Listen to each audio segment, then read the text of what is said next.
Hello students, today's topic is ionization enthalpy. Before starting ionization enthalpy, let's discuss about atomic size. How the atomic size varies down the group and how it varies along a period.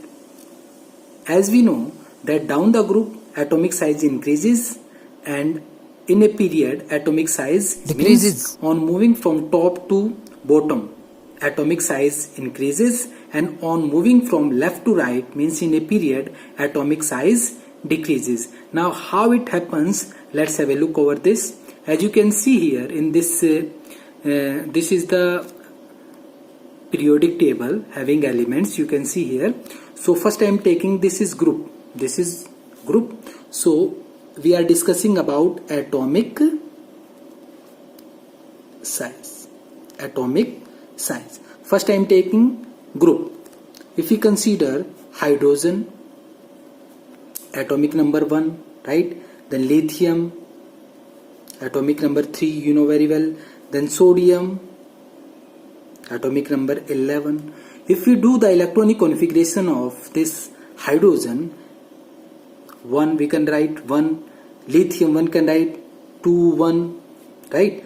For sodium 1 can write 2 8 1. You can see here the number of cells, they are going to increase on moving from top to bottom. Means in moving in a group, what is going to happen? The number of cell, in hydrogen only 1 cell is there, in lithium 2 cells are there, in sodium 3 cells are there. Similarly for potassium 4 cell will be there, right? And so on. It means number of cells are increasing, right? And on the other hand, we can consider that if the number of cells are increasing, means the valence electron that is going to far away from the nucleus. It means जो valence electron है उसका जो distance है nucleus से काफी दूर हो गया है. अब जो न्यूक्लियस है उस वैलेंस इलेक्ट्रॉन को खींचने के लिए जो पुल लगाएगा, that is called attractive force of attraction, जो होगी वो रिड्यूस हो जाएगी because number of shell increase हो गए हैं, right? So we have two factors which are going to decide that why the atomic size down the group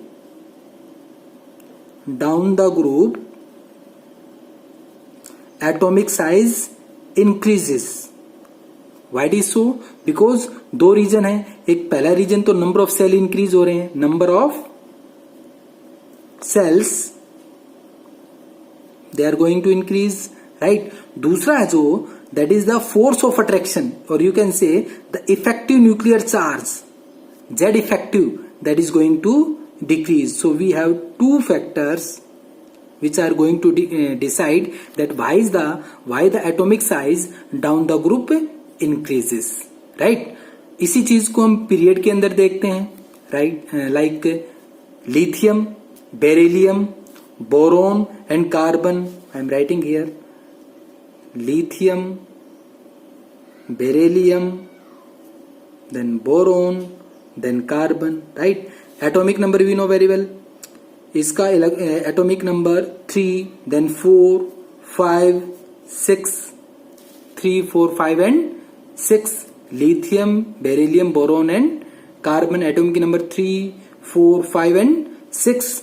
if you do the electronic configuration, it will have 2 1, it will have beryllium 2 2, 2 3 electronic configuration and 2 4. You can see here that the number of shell on moving left to right period के अंदर move करेंगे तो number of shell same है इन सभी के अंदर. 2 इसके अंदर है, 2 इसके अंदर है, 2 इसके अंदर है, 2 इसके अंदर है. इट मींस लिथियम कार्बन तक नंबर ऑफ सेल्स क्या है? सेम है. नंबर ऑफ सेल्स सेम है.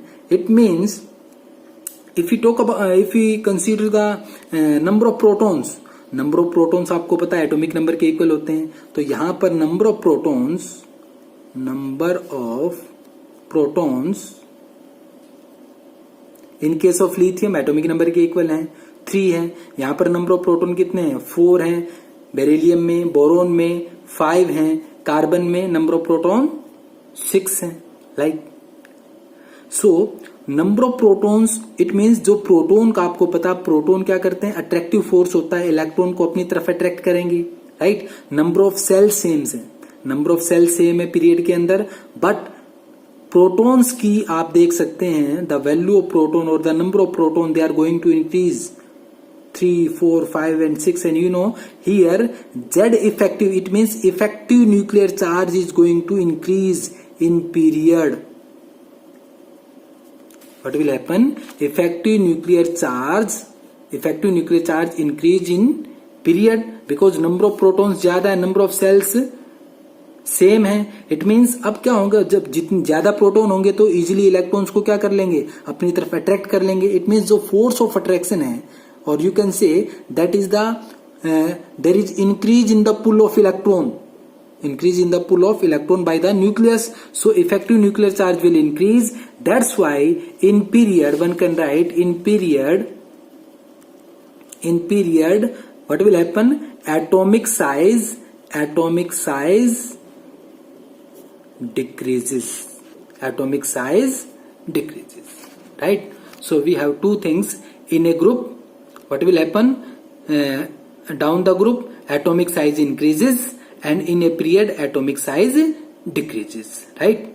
So now we will study about the ionization enthalpy. As you know, in ionization enthalpy, that what will happen in ionization enthalpy, जो valence electron होगा उसका ejection होगा, और electron को निकालने के लिए we have to supply energy. Say for example this is our atom, this is nucleus, these are the cells, right? Now we have to remove the electron. This is our electron, right? So to remove, because this is bound with this nucleus, right? The nuclear force that is going to attack this electron, right? So what we have to do, we want to remove this electron. So for remove this electron, what we have to do, we have to supply energy. Means we have to supply energy. And after this, after supplying this energy, what will happen? The electron will eject from here. Electron will remove.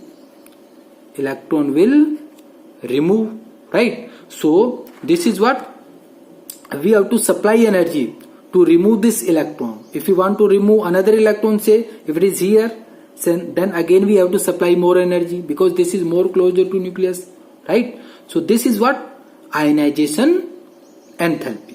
इसको अभी detail में discuss करते हैं हम. So let's start with the ionization enthalpy. Now what is ionization enthalpy?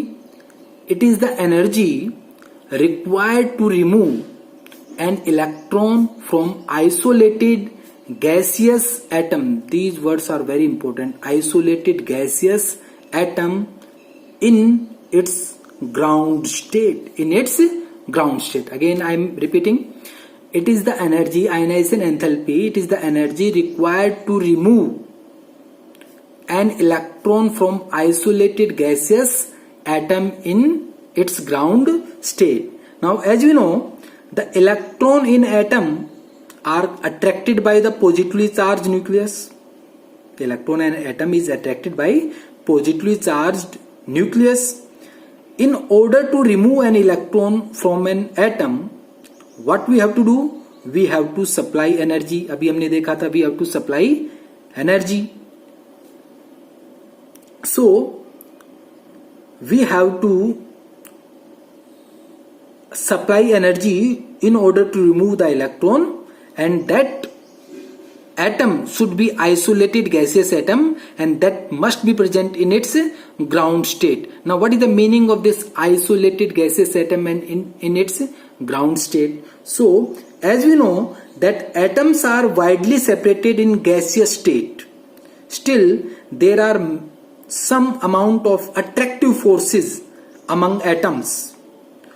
To find out ionization enthalpy, it is impossible to isolate a single atom, but the force of attraction can be further reduced by lowering the pressure. It means just by lowering the pressure, what will happen? The atoms can be isolated, right? For this reason, the term isolated gaseous atom is used here, or we can say that in gaseous atom, interaction between atoms is so small that they are considered free. They are considered free, right? Now, what is the meaning of this ground state? Ground state of an atom means the most stable state of an atom. If an isolated gaseous atom is in ground state, then less amount of energy would be required to remove an electron from it, right?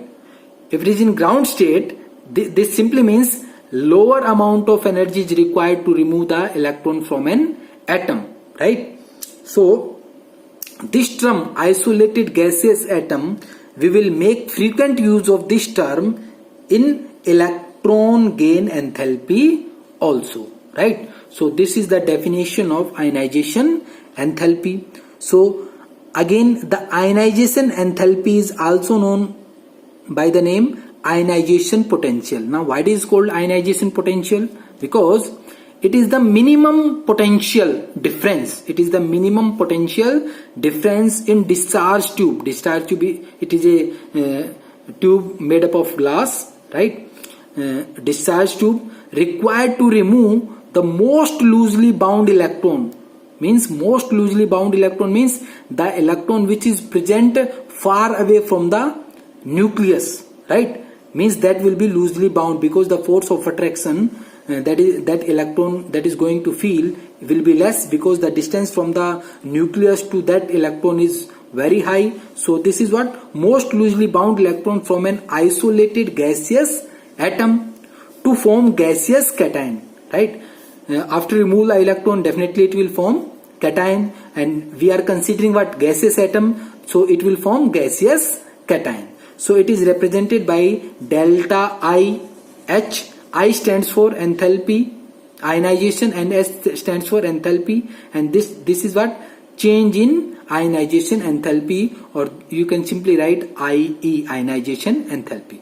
Say for example, ये हमारे पास gaseous कोई element है, gaseous element है, right? उसके अंदर हमने ionization enthalpy दी, means this is the amount of energy required to remove the electron from an isolated gaseous atom, right? Gaseous atom है ये, तो इसके अंदर जो एनर्जी हमने लगाई उससे क्या होगा, इलेक्ट्रॉन रिमूव हो गया, गैसियस स्टेट में हो गया, और क्या बन जाएगा हमारे पास, जब एटम से इलेक्ट्रॉन रिमूव होगा तो क्या बनेगा हमारे पास, कैटायन, क्योंकि एटम कौन सा, गैसियस एटम है, we are left with what, gaseous cation, right? Here X is an element and del IH is, I stands for ionization, S stands for enthalpy, right? This is what, this is delta stands for change, so one can write this enthalpy change. Now moving to its unit, because this is energy, so one can write ionization enthalpy is expressed in unit of kilojoule per mole, or one can write electron volt, E capital V, electron volt, this is the symbol for electron volt per atom, or one can write kilocalorie per mole, kilocalorie per mole. As we know that 1 electron per atom, that is equal to 96.49 kilojoule per mole.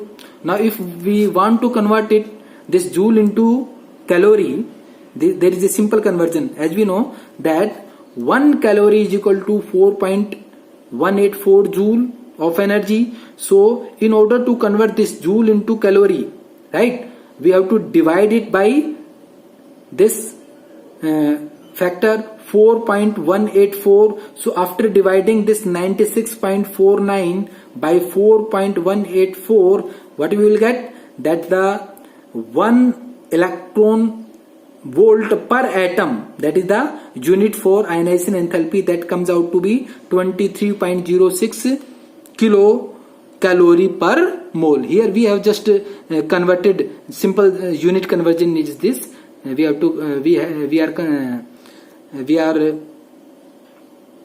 converting joule into calorie here, right? So these are the units. Now moving to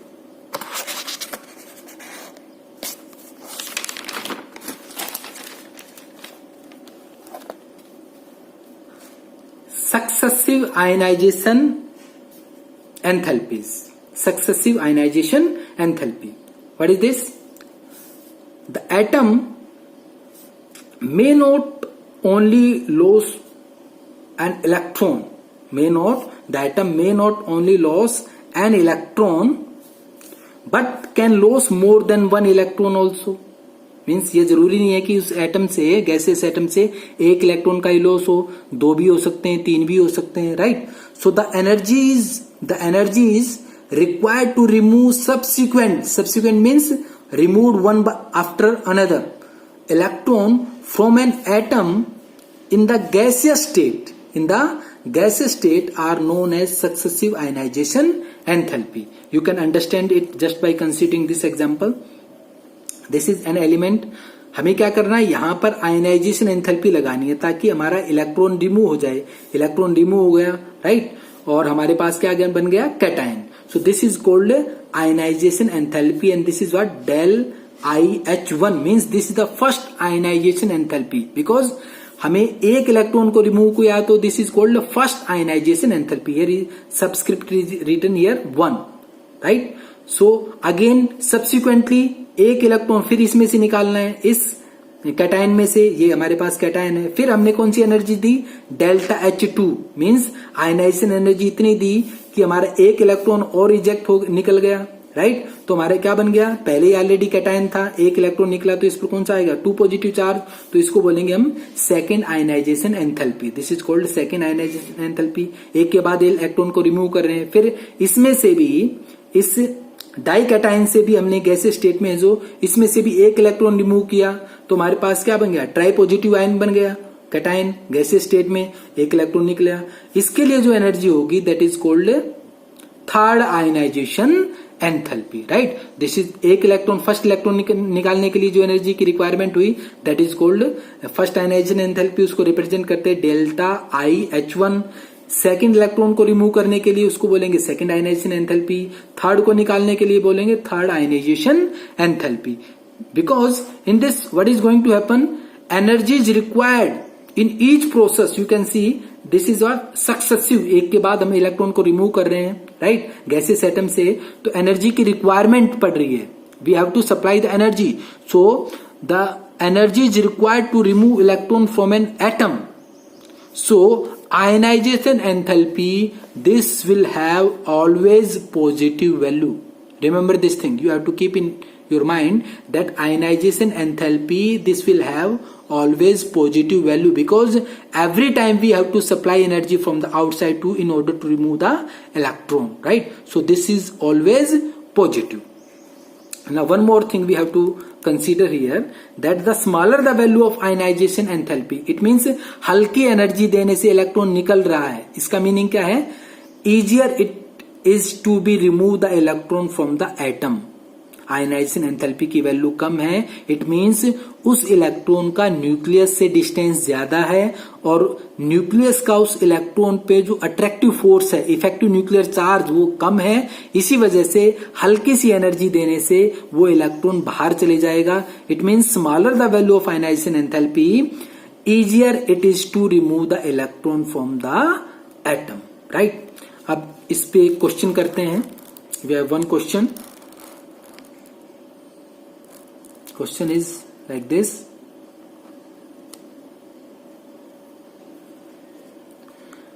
The value of successive ionization enthalpy goes on increasing. Why? Why the value of successive ionization enthalpy goes on increasing? Means ionization enthalpy की value increase क्यों हो रही है, right? Meaning इसका क्या है, जो first ionization enthalpy, जब पहला इलेक्ट्रॉन निकला तब एनर्जी कम देनी पड़ी. सेकेंड इलेक्ट्रॉन जब निकाला ज्यादा एनर्जी की रिक्वायरमेंट हुई, सेकेंड आयनाइजेशन एंथैल्पी फर्स्ट से ज्यादा होगी. और जब थर्ड इलेक्ट्रॉन निकालेंगे गैसेस स्टेट में से तो और एनर्जी की रिक्वायरमेंट होगी. यही क्वेश्चन है, why the value of successive ionization enthalpy goes on increasing, right.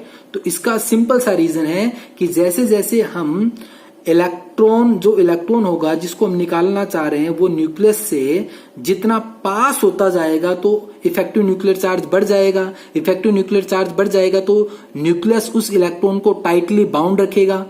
Tightly bound रखेगा तो अब उस इलेक्ट्रॉन को निकालने के लिए हमें ज्यादा एनर्जी की रिक्वायरमेंट पड़ेगी, right. So this is because on removing electron from atom और फ्रॉम आयन, फ्रॉम एटम से भी हो सकता है और आयन से भी हो सकता है। देख सकते हैं आप यहां पर हमारे पास क्या था, कोई एटम था, एटम से आयन बना, फिर इस आयन से फिर एक इलेक्ट्रॉन निकाला, right.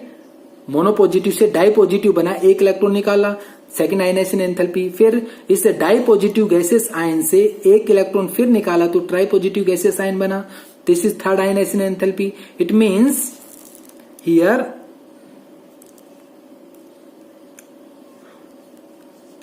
because on removing electron from an atom or from ion, the value of effective nuclear charge goes on increasing. Goes on increasing means effective nuclear charge बढ़ जाएगा, राइट। प्रोटॉन्स जो होंगे अब electron को अपनी तरफ attract करेंगे तो इफेक्टिव न्यूक्लियर चार्ज इंक्रीज हो जाएगा तो हमारे को एनर्जी की रिक्वायरमेंट ज्यादा होगी उस पर्टिकुलर इलेक्ट्रॉन को निकालने के लिए। That's why ionization enthalpy is directly proportional to effective nuclear charge. जितना ज्यादा इफेक्टिव न्यूक्लियर चार्ज होगा, इट मीन्स जितना ज्यादा जो इलेक्ट्रॉन न्यूक्लियस के पास होगा, जो सेल जिनके अंदर इलेक्ट्रॉन्स है वो न्यूक्लियस के जितनी ज्यादा पास होंगे तो इफेक्टिव न्यूक्लियर चार्ज ज्यादा होगा, राइट। तो और ये इफेक्टिव न्यूक्लियर चार्ज किसके अंदर अभी पढ़ा था हमने, पीरियड के अंदर इंक्रीज होता है, डाउन द ग्रुप ये डिक्रीज होता है, राइट। इसी वजह से जो आयनाइजेशन एंथैल्पी है पीरियड के अंदर हमेशा इंक्रीज होती है on moving left to right, और डाउन द ग्रुप क्योंकि एटॉमिक साइज बढ़ता है तो इफेक्टिव न्यूक्लियर चार्ज डिक्रीज होता है तो आयनाइजेशन एंथैल्पी भी डिक्रीज हो जाती है। इसी वजह से down the group ionization enthalpy की वैल्यू कम होती है, राइट। अब मूव करते हैं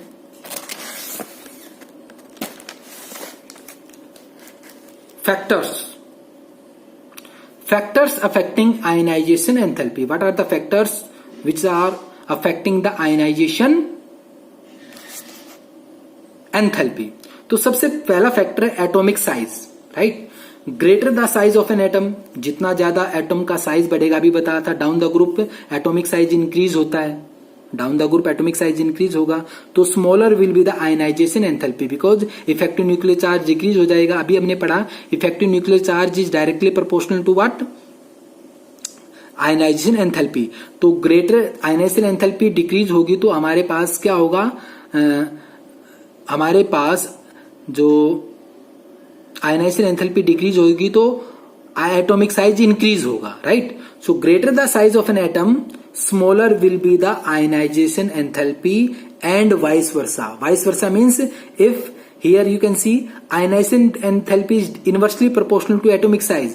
If atomic size is more means down the group atomic size बढ़ता है क्योंकि number of cell बढ़ती हैं और number of cell बढ़ती हैं तो इलेक्ट्रॉन जो होता है, इलेक्ट्रॉन न्यूक्लियस से दूर होता है, इलेक्ट्रॉन अट्रैक्शन कम होगा, इफेक्टिव न्यूक्लियर चार्ज कम हो जाएगा, राइट। तो atomic size increases, ionization enthalpy decreases, and if atomic size is less means in a period atomic size decrease होता है, ये डिक्रीज होगा तो ये इंक्रीज हो जाएगा, ये मीनिंग है vice versa. Vice versa means ये इंक्रीज होगा तो ये डिक्रीज होगा, ये डिक्रीज होगा तो ये इंक्रीज होगा, because these are inversely proportional to each other, right? Second factor we have effective nuclear charge. We have already discussed this. Greater the value of effective nuclear charge, greater will be the ionization enthalpy and vice versa. It means period के अंदर move करेंगे तो effective nuclear charge period के अंदर ज्यादा होता है, तो on moving from left to right in a period what will happen, ionization enthalpy की वैल्यू ज्यादा होगी और डाउन द ग्रुप हमारे पास आयनाइजेशन एंथैल्पी की वैल्यू कम होगी। Next moving to screening effect. Greater the screening effect, it means जितनी नंबर ऑफ सेल्स ज्यादा हो जाएंगी वैलेंस इलेक्ट्रॉन के बीच में और न्यूक्लियस के बीच में, इट मीन्स वो स्क्रीन का काम करेंगी, राइट। तो उस पर इफेक्टिव न्यूक्लियर चार्ज कम हो जाएगा, इफेक्टिव न्यूक्लियर चार्ज कम हो जाएगा तो आयनाइजेशन एंथैल्पी की वैल्यू कम हो जाएगी, right. Greater the screening effect, smaller will be the ionization enthalpy, smaller will be the ionization enthalpy and vice versa, because ionization enthalpy is more, it means ionization enthalpy ज्यादा है, that means nuclear charge, effective nuclear charge ज्यादा है। ionization enthalpy is more, nuclear charge ज्यादा, nuclear charge जितना ज्यादा होगा तो screening effect उतना ही कम होगा, राइट। तो screening effect is inversely proportional to ionization enthalpy. Next moving to penetration effect, right? As we know, the order of penetration is what? S orbital electron, they are more closer to nucleus than P, then D, and at last F. F orbitals electrons are far away to the nucleus. तो nucleus से जितना ज्यादा दूर होंगे तो penetration power उसकी उतनी ही कम होगी, right. Greater the penetration effect, greater will be the ionization enthalpy. जितना ज्यादा कोई चीज इलेक्ट्रॉन न्यूक्लियस के पास होंगे तो इफेक्टिव न्यूक्लियर चार्ज बढ़ जाएगा, सिंपल सी चीज है। तो उसके अंदर क्या होगा, the greater the penetration effect greater will be the ionization enthalpy and vice versa. It means penetration effect is more, then it will have high ionization enthalpy, or you can say if high ionization enthalpy, it means it will have more penetration effect. And the order of penetration effect you can see here, S have more penetration effect and the least penetration effect that has been observed in case of electrons of f orbitals, right. One most important factor is fifth factor, that is electronic configuration, right. This is very important. The extra stable electronic configuration, extra stable electronic configuration कौन सा होता है, या तो exactly half filled हो, exactly half filled, या फिर fully filled हो। एक्जैक्टली हाफ फील्ड का मीनिंग क्या है, जैसे पी सबसेल के अंदर 3 ऑर्बिटल हैं, पी एक्स, पी वाई और पी जेड, या तो उनके अंदर एक एक इलेक्ट्रॉन हो, 3 इलेक्ट्रॉन आ जाए तो उसको बोलेंगे हाफ फिल्ड, पी ऑर्बिटल क्या हाफ फिल्ड है। या उसके अंदर 6 इलेक्ट्रॉन आ जाएं, एक ऑर्बिटल के अंदर 2 इलेक्ट्रॉन आ सकते हैं maximum with opposite spin according to Pauli's exclusion principle, right. So वो फुल्ली फिल्ड हो जाएगा। ऐसे डी सबसेल में 5 ऑर्बिटल्स हैं, 5 ऑर्बिटल हैं तो मैक्सिमम कितने इलेक्ट्रॉन आ सकते हैं, 10 इलेक्ट्रॉन आएंगे डी सबसेल में तो वो फुल्ली फिल्ड होगा। अगर उसके अंदर 5 आ जाते हैं तो वो हाफ फिल्ड होगा। तो the extra stable electronic configuration means exactly half, means 3 आ जाए पी सबसेल के अंदर और फुल्ली फिल्ड 6 आ जाएं, can not easily loose electron, क्योंकि वो स्टेबल होते हैं, आसानी से इलेक्ट्रॉन को लूज नहीं करेंगे। This is important, can not lose electron easily, so they will have higher value of ionization enthalpy. Means ionization enthalpy की वैल्यू ज्यादा होगी कब, जब हमारे पास इलेक्ट्रॉनिक कॉन्फ़िगरेशन या तो फुल्ली फिल्ड होगा या हाफ फिल्ड होगा। इसी के बेसिस पर हम कुछ न्यूमेरिकल्स करते हैं, कुछ प्रॉब्लम्स लेते हैं जो हमें डिसाइड करेंगे कि आयनाइजेशन एंथैल्पी किस तरह से वेरी करेगी। Now this is the question which is given to us. First ionization enthalpy delta I H1, H1 means first ionization enthalpy, यानी पहला इलेक्ट्रॉन निकालना हमें, of nitrogen is greater than oxygen. Explain, oxygen से ज्यादा क्यों होता है, इसको हमने एक्सप्लेन करना है। इसको एक्सप्लेन करने के लिए आप देख सकते हैं हमारे पास, you can easily understand that we have to write the electronic configuration, and in the electronic configuration you can see nitrogen के केस में देखिए 1s2, क्योंकि 7 होता है atomic number, 1s2, 2s2, 2p3, one can fill it like this, 1 electron, 1s2 like this, 2 electron fill करने opposite spin में, 3 electron fill करने 1, 2 and 3, right. और फिर ऑक्सीजन में कौन सा 8 है तो 1s2, 2s2, 2p4, we can fill it like this, 2 electron like this opposite spin, 2s2 में 2 इलेक्ट्रॉन को इस तरह से फिल कर सकते हैं। 4 है तो हर एक ऑर्बिटल में एक तो फिल करेंगे और उसके बाद क्या होगी, पेयरिंग होगी तो यहां पर आ जाएगा एक। अब क्वेश्चन क्या है, question is first ionization enthalpy, यानी पहले इलेक्ट्रॉन को निकालना है, ऑफ नाइट्रोजन इज ग्रेटर, यानी उसकी आयनाइजेशन एंथैल्पी ज्यादा होगी than oxygen. Why, you can see from the electronic configuration, electron को निकालना है, यहां से इलेक्ट्रॉन को निकालना है, but this is already half filled. Half filled होगा तो ये ज्यादा स्टेबल होगा तो इसको इलेक्ट्रॉन को निकालने के लिए ज्यादा एनर्जी की रिक्वायरमेंट होगी, यानी 2p3 के एक इलेक्ट्रॉन को निकालने के लिए ज्यादा एनर्जी, क्योंकि एक इलेक्ट्रॉन निकालना, because this is what first ionization enthalpy की बात कर रहा है, राइट। तो यहां पर देखेंगे ऑक्सीजन में, क्योंकि ऑक्सीजन में हाफ फिल्ड और फुल्ली फिल्ड कंसेप्ट नहीं है, ना तो हाफ फिल्ड है ना ये फुल्ली फिल्ड है, राइट। तो यहां से ये जो फोर्थ इलेक्ट्रॉन है इसको हम इजीली निकाल सकते हैं। क्यों? जैसे हम इसको निकालेंगे व्हाट विल हैपन, इसको निकालते ही हमारे पास क्या होगा, इलेक्ट्रॉन निकालते हमारे पास क्या हो जाएगा, जैसे हमने इलेक्ट्रॉन निकाला what we are left with, हमारे पास स्टेबल कॉन्फ़िगरेशन आ जाता है 2p3 इस इलेक्ट्रॉन को निकालने से। इट मीन्स हमारे पास क्या आ जाएगा, स्टेबल इलेक्ट्रॉनिक कॉन्फ़िगरेशन आ जाएगा, राइट। तो आफ्टर रिमूव, इसी वजह से इसमें से ऑक्सीजन में से इलेक्ट्रॉन को निकालना आसान है, क्योंकि ये ना तो फुल्ली फिल्ड है ना हाफ फिल्ड है। ये हाफ फिल्ड था, इस वजह से यहां निकल तो यहां भी जाएगा, but this required more amount of energy. इसी वजह से क्वेश्चन में क्या है, जो फर्स्ट आयनाइजेशन एंथैल्पी नाइट्रोजन के लिए ज्यादा होगी, ऑक्सीजन के लिए कम होगी, क्योंकि ऑक्सीजन एक इलेक्ट्रॉन निकालने के बाद किस में कन्वर्ट हो जाता है, स्टेबल इलेक्ट्रॉनिक कॉन्फ़िगरेशन अचीव कर लेता है, राइट। सो इस वजह से ऑक्सीजन की जो फर्स्ट आयनाइजेशन एंथैल्पी होगी that will be lower than that of nitrogen, right. Now what about second ionization enthalpy. Second ionization enthalpy की हम बात करें, सेकंड आयनाइजेशन एंथैल्पी किसकी, ऑक्सीजन की। ऑक्सीजन के केस में अगर इसमें से एक इलेक्ट्रॉन और निकालें हम, क्योंकि अब इसने कौन सा अचीव कर लिया है, इसने stable electronic configuration half field वाला अचीव कर लिया है। अब यहां पर ज्यादा एनर्जी की रिक्वायरमेंट लगेगी हमें, क्योंकि फर्स्ट इजीली निकल जाएगा, जैसे ही सेकंड पे पहुंचेंगे तो यहां पर क्या हो जाएगा, it has achieved half filled configuration which is stable enough, right. तो उसके लिए ज्यादा एनर्जी की रिक्वायरमेंट होगी। तो second ionization enthalpy of nitrogen is smaller. Second ionization enthalpy nitrogen की स्मॉलर हो जाएगी, किससे, ऑक्सीजन से, राइट। और एक और क्वेश्चन आता है, नोबल गैस है highest ionization enthalpy in their respective period. As you know, noble gas का जो इलेक्ट्रॉनिक कॉन्फ़िगरेशन होता है वो क्या होता है, जैसे नियोन का हम ले, नियोन का क्या हो जाएगा, 10 इलेक्ट्रॉन है, 1s2 2s2 2p6। It means 2p6 का मतलब क्या होगा, p में मैक्सिमम 6 इलेक्ट्रॉन आ सकते हैं, फुल्ली फिल्ड है, और जो फुल्ली फिल्ड होगा उसने अचीव कर लिया है stable electronic configuration. That electronic configuration is highly stable होगा, तो उसमें से इलेक्ट्रॉन को निकालना काफी इम्पॉसिबल है। It means we have to supply more and more amount of energy in order to remove that electron from stable electronic configuration. इसी वजह से जो नोबल गैसेज होती हैं, they have the highest ionization enthalpy in their respective period. So I hope you have understand the concept.